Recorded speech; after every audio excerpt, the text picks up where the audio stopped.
A paz do Senhor a todos. E dando sequência hoje a mais um dia de leitura da nossa palavra diária, palavra de Deus, da Bíblia. Nós vamos ler hoje mais 3 passagens. Está no livro de Números, capítulo 1 e 2. Nós vamos ler também o livro de Eclesiastes, capítulo 3, versículo de 1 a 15. E vamos lá no Novo Testamento, no livro de Mateus, capítulo 16. Maravilhoso eterno Deus, graças damos, Senhor, por mais um dia que Tu nos concede. Pedimos as Tuas bênçãos, Senhor, sobre as nossas vidas. Abençoe aqueles que irão ler a Tua palavra acompanhando, Senhor, mais um dia. Esteja, Senhor, tocando os corações. Esteja, Senhor, tocando cada vida, Senhor. Prepara portas de emprego, Senhor, mais uma vez eu te peço, ó Deus, que temos muita necessidade, ó Senhor, nesses últimos anos, que temos passado por dificuldades, Senhor, na economia do nosso país, que Tu estejas dirigindo, ó Senhor, as vidas das pessoas, esteja dirigindo os governantes, ó Pai, para que nenhum mal sobrevenha ao Teu povo e às pessoas que estão vivendo nesse país, ó Deus. Te peço, Senhor, que Tu prepares, ó Senhor, o alimento de cada um, de cada dia, ó Pai, esteja derramando o Seu poder e glória para todos sempre. No nome de Jesus, te agradecemos. Amém. Então vamos lá então para o Antigo Testamento. Vamos começar hoje a leitura do livro de Números, capítulo 1, no capítulo 1 e o capítulo 2. O recenseamento. O Senhor falou a Moisés na tenda do encontro, no deserto do Sinai, no primeiro dia do segundo mês do segundo ano, depois que os israelitas saíram do Egito. Ele disse: façam um recenseamento de toda a comunidade de Israel pelos seus clãs e famílias, alistando todos os homens, um a um pelo nome. Você e Arão contarão todos os homens que possam servir no exército, de 20 anos para cima, organizados segundo as suas divisões. Um homem de cada tribo, o chefe dos grupos de famílias, deverá juntá-los. Estes são os nomes dos homens que os ajuntarão. De Ruben, Elisur, filho de Sedeur. De Simeão, Selumiel, filho de Zurizadai. De Judá, Naazon, filho de Aminadab. De Isacar, Natanael, filho de Zuar. De Zebulão, Eliabe, filho de Helon. Dos filhos de José, de Efraim, Elisama, filho de Amiúde. De Manassés, Gamaliel, filho de Pedazur. De Benjamim, Abidã, filho de Gideone. De Dan, Aiezer, filho de Amizadai. De Aser, Pagliel, filho de Ocrã. De Gade, Eliasaf, filho de Deuel. De Naphtali, Airã, filho de Enã. Foram esses os escolhidos da comunidade, líderes das tribos dos seus antepassados, chefes das clãs de Israel. Moisés e Arão reuniram os homens nomeados e convocaram toda a comunidade no primeiro dia do segundo mês. Os homens de 20 anos para cima se inscreveram conforme os seus clãs e as suas famílias, um a um, pelo nome, conforme o Senhor tinha ordenado a Moisés. E assim ele os contou no deserto do Sinai na seguinte ordem. Dos descendentes de Ruben, o filho mais velho de Israel, todos os homens de 20 anos para cima que podiam servir no exército foram relacionados, cada um pelo seu nome, de acordo com os registros de seus clãs e suas famílias. Os números da tribo de Ruben foi 46.500. Dos descendentes de Simeão, todos os homens de 20 anos para cima que podiam servir no exército foram relacionados, cada um pelo seu nome, de acordo com os registros de seus clãs e famílias. O número dos da tribo de Simeão foi 59.300. Dos descendentes de Gade, todos os homens de 20 anos para cima que podiam servir no exército foram relacionados, cada um pelo seu nome, de acordo com os registros de seus clãs e famílias. O número dos da tribo de Gade foi de 45.650. Dos descendentes de Judá, todos os homens de 20 anos para cima que podiam servir no exército foram relacionados, cada um pelo seu nome, de acordo com os registros de seus clãs e suas famílias. O número dos da tribo de Judá foi 74.600.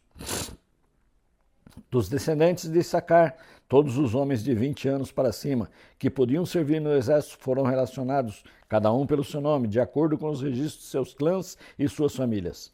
O número dos da tribo de Issacar foi 54.400. Dos descendentes de Zebulon, todos os homens de 20 anos para cima que podiam servir no exército foram relacionados cada um pelo seu nome, de acordo com os registros de seus clãs e famílias. O número dos da tribo de Zebulon foi 57.400.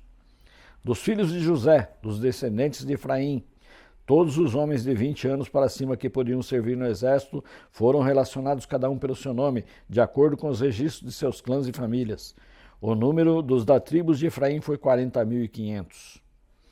Dos descendentes de Manassés, todos os homens de 20 anos para cima que podiam servir no exército foram relacionados, cada um pelo seu nome, de acordo com os registros de seus clãs e famílias. O número dos da tribo de Manassés foi 32.200.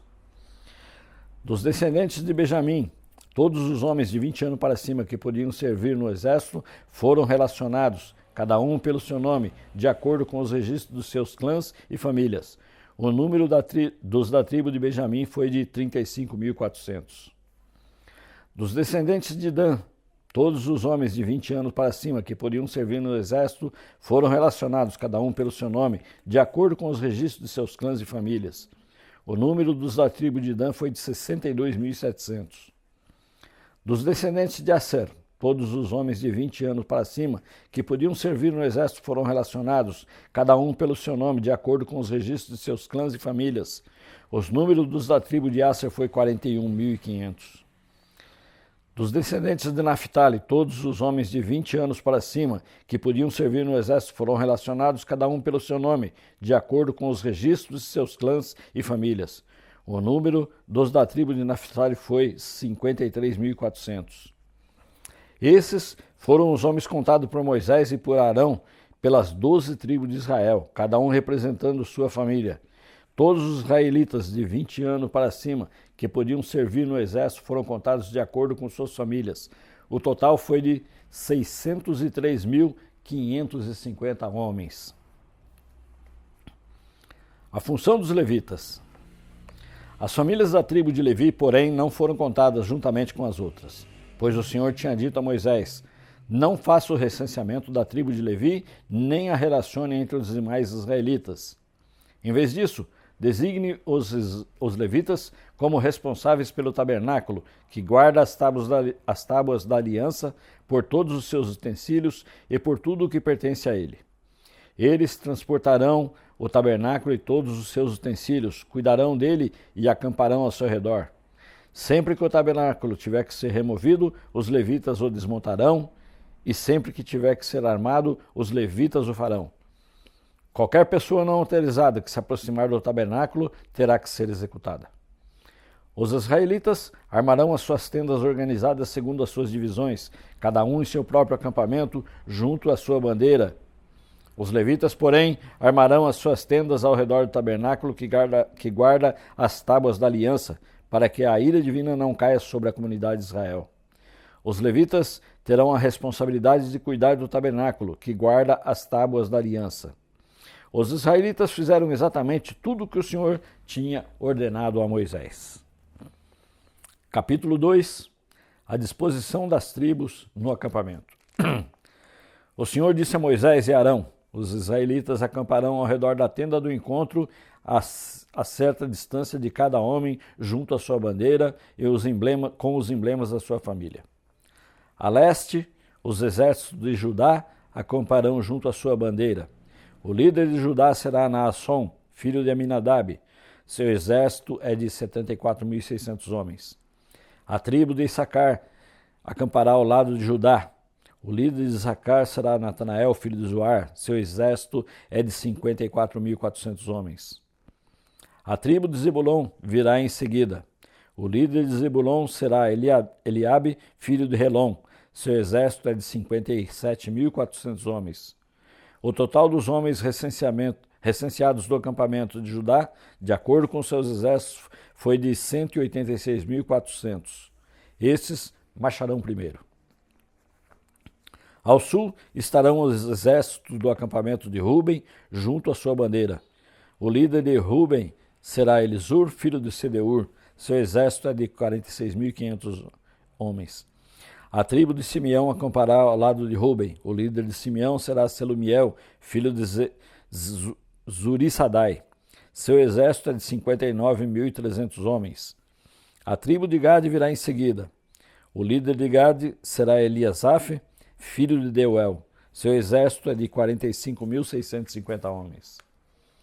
O número total dos homens recenseados no acampamento de Ruben, de acordo com seus exércitos, foi 151.450. Esses marcharão em segundo lugar. Em seguida, os levitas marcharão levando a tenda do encontro no meio dos outros acampamentos, na mesma ordem e que acamparem, cada um em seu próprio lugar, junto à sua bandeira.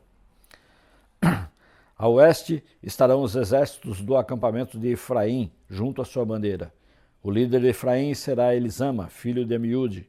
O seu exército é de 40.500 homens.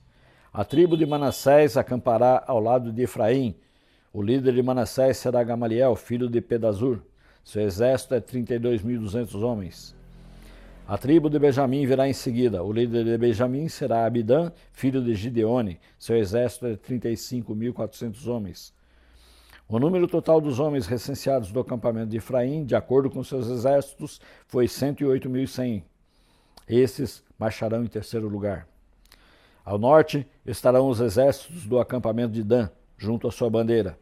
O líder de Dan será Aisser, filho de Amissadai. Seu exército, 62.700 homens. A tribo de Asser acampará ao lado de Dan. O líder de Asser será Pagiel, filho de Ocrã. Seu exército é de 41.500 homens. A tribo de Naphtali virá em seguida. O líder de Naphtali será Aira, filho de Enã. Seu exército é de 53.400 homens. O número total dos homens recenseados do acampamento de Dan, de acordo com seus exércitos, foi 154.600. Estes marcharão por último, junto às suas bandeiras. Foram esses os israelitas contados de acordo com as suas famílias. O número total dos que foram contados nos acampamentos, de acordo com seus exércitos, foi 603.550. Os levitas, contudo, não foram contados com os outros israelitas, conforme o Senhor tinha ordenado a Moisés. Assim, os israelitas fizeram tudo o que o Senhor tinha ordenado a Moisés. Eles acampavam junto às suas bandeiras, e depois partiam cada um com seu clã e com a sua família. Amém? Agora nós vamos para mais uma passagem no livro de Eclesiastes, no capítulo 3, do versículo de 1 a 15. Há tempo para tudo. Para tudo há uma ocasião certa. Há um tempo certo para cada propósito debaixo do céu. Tempo de nascer e tempo de morrer, tempo de plantar e tempo de arrancar o que se plantou, tempo de matar e tempo de curar, tempo de derrubar e tempo de construir, tempo de chorar e tempo de rir, tempo de plantear e tempo de dançar, tempo de espalhar pedras e tempo de ajuntá-las, tempo de abraçar e tempo de se conter, tempo de procurar e tempo de desistir, tempo de guardar e tempo de jogar fora, tempo de rasgar e tempo de costurar, tempo de calar e tempo de falar, tempo de amar e tempo de odiar, tempo de lutar e tempo de viver em paz. O que ganha o trabalhador com todo o seu esforço? Tendo visto o fardo que Deus impôs aos homens, ele fez tudo apropriado ao seu tempo. Também pôs no coração do homem o anseio pela eternidade. Mesmo assim, ele não consegue compreender inteiramente o que Deus fez. Descobri que não há nada melhor para o homem do que ser feliz e praticar o bem enquanto vive. Descobri também que poder comer, beber e ser recompensado pelo seu trabalho é um presente de Deus. Sei que tudo o que Deus faz permanecerá para sempre. A isso nada pode se acrescentar, e disso nada pode se tirar. Deus assim faz para que os homens o temam. Aquilo que é, já foi, e o que será, já foi anteriormente. Deus investigará o passado. Amém? E agora nós vamos para o livro de Mateus, lá no Novo Testamento. Nós vamos ler o capítulo 16. Os fariseus e os saduceus pedem um sinal. Os fariseus e os saduceus aproximaram-se de Jesus e o puseram à prova, pedindo-lhe que lhes mostrasse um sinal do céu. Ele respondeu: quando a tarde vem, vocês dizem, vai fazer bom tempo, porque o céu está vermelho. E de manhã, hoje haverá tempestade, porque o céu está vermelho e nublado. Vocês sabem interpretar o aspecto do céu, mas não sabem interpretar os sinais dos tempos. Uma geração perversa e adúltera pede um sinal milagroso, mas nenhum sinal será dado a você, a não ser o sinal de Jonas. Então Jesus os deixou e retirou-se. O fermento dos fariseus e dos saduceus. Indo os discípulos para o outro lado do mar, esqueceram-se de levar pão. Disse-lhe Jesus: estejam atentos e tenham cuidado com o fermento dos fariseus e dos saduceus.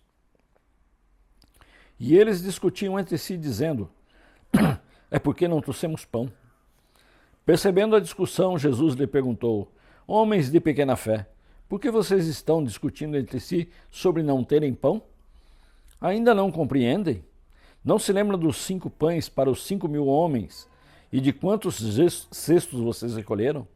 Nem dos 7 pães para os 4.000 e de quantos cestos recolheram? Como é que vocês não entenderam que não era de pão que eu estava lhe falando? Tome cuidado com o fermento dos fariseus e dos saduceus. Então entenderam que não estava lhe dizendo que tomasse cuidado com o fermento de pão, mas com o ensino dos fariseus e dos saduceus. A confissão de Pedro. Chegando Jesus à região de Cesareia de Filipe, perguntou aos seus discípulos: quem os outros dizem que o Filho do Homem é? Eles responderam: alguns dizem que é João Batista, outro Elias, e os outros Jeremias ou um dos profetas. E vocês? Perguntou ele. Quem vocês dizem que eu sou? Simão Pedro respondeu: tu és o Cristo, o Filho do Deus vivo. Respondeu Jesus: feliz é você, Simão, filho de Jonas, porque isso não foi revelado a você por carne ou sangue, mas por meu Pai que está nos céus. E eu digo que você é Pedro, e sobre esta pedra edificarei a minha igreja, e as portas do Hades não poderão vencê-las. Eu darei a você as chaves do reino dos céus. E o que você ligar na terra terá sido ligado nos céus, e o que você desligar na terra terá sido desligado nos céus. Então advertiu aos seus discípulos que não contassem a ninguém que ele era o Cristo. Jesus prediz a sua morte e ressurreição. Desde aquele momento, Jesus começou a explicar aos seus discípulos que era necessário que ele fosse para Jerusalém e sofresse muitas coisas na mão dos líderes religiosos, dos chefes dos sacerdotes e dos mestres da lei, e fosse morto e ressuscitasse no 3º dia. Então Pedro, chamando-o à parte, começou a repreendê-lo, dizendo: Senhor, isso nunca acontecerá. Jesus virou-se a Pedro e disse: para trás de mim, Satanás. Você é uma pedra de tropeço para mim e não pensa nas coisas de Deus, mas nas dos homens. Então Jesus disse aos seus discípulos: se alguém quiser acompanhar-me, negue a si mesmo, tome a sua cruz e siga-me. Pois quem quiser salvar a sua vida, a perderá. Mas quem perder a sua vida por minha causa, a encontrará. Pois que adianta um homem ganhar o mundo inteiro e perder a sua alma? Ou o que o homem poderá dar em troca da sua alma? Pois o Filho do Homem virá na glória de seu Pai com seus anjos, e então recompensará cada um de acordo com o que tenha feito. Garanto a vocês que alguns dos que aqui se acham não experimentarão a morte antes de verem o Filho do Homem vindo em seu reino. Amém. E que Deus nos abençoe e nos livre e guarde todo o mal em nome de Jesus. Amém.